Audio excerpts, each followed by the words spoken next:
ভাই বোনরা মিলে একসাথে ইফতার পার্টি করলাম। আসসালামু আলাইকুম রহমতুল্লাহি ওয়া বারাকাতুহু। কেমন আছেন সবাই? কয়েকদিন আগে আমরা বন্ধুরা মিলে জামতল ঘাটপাড়ে গিয়ে ইফতার পার্টি করছিলাম। সেই ভিডিওটা আবার আমার বোনেরা এবং আমার ছোট ভাইয়েরা দেখেছে। তারপর ওরা বলল আমরাও একটা ইফতার পার্টি করি, চলা। সবার কাছ থেকে টাকা তুলে এখন চলে যাব বালুজুরি বাজারে ইফতার কেনার জন্য।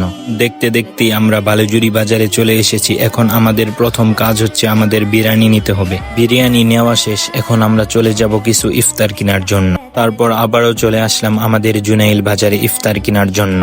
যেহেতু আমরা 13 জন মানুষ, এর জন্যই দোকানদারকে বললাম যে 200 টাকার ভিতরে সবকিছু দিয়ে দেন। দোকানদার সুন্দর করে 200 টাকার ভিতরে সবকিছু দিয়ে দিয়েছে। তারপরে চলে আসলাম খেজুর নেওয়ার জন্য। খেজুর নেওয়া শেষ করে মুড়িও নিয়ে নিলাম। এখন আমাদের সব বাজার শেষ, এখন চলে যাব আমরা বাড়ির দিকে। বাড়িতে এসেই সবকিছু রেখে আমরা বসে আছি ইফতারের অপেক্ষায়। এই দিক দিয়ে আমার একটা বোন বলতেছিল যে আমি ইফতার বানিয়ে নেই, তুমি শরবতটা বানিয়ে নাও। তারপর আমি শরবত বানিয়ে নিলাম। প্রায় সবকিছু শেষ, এখন শুধু আজানের অপেক্ষায় বসে আছি। আমরা যেহেতু দূরে কোথাও যাইনি, এর জন্যই আমাদের বাড়ির সামনে একটু ফাঁকা জায়গা ছিল, সেইখানে আমরা ইফতার করে নিয়েছি। আলহামদুলিল্লাহ আমাদের ইফতার করা শেষ, এখন আমরা চলে যাব বাড়ির দিক। আজ এই পর্যন্তই। চ্যানেলটি সাবস্ক্রাইব করে দেন।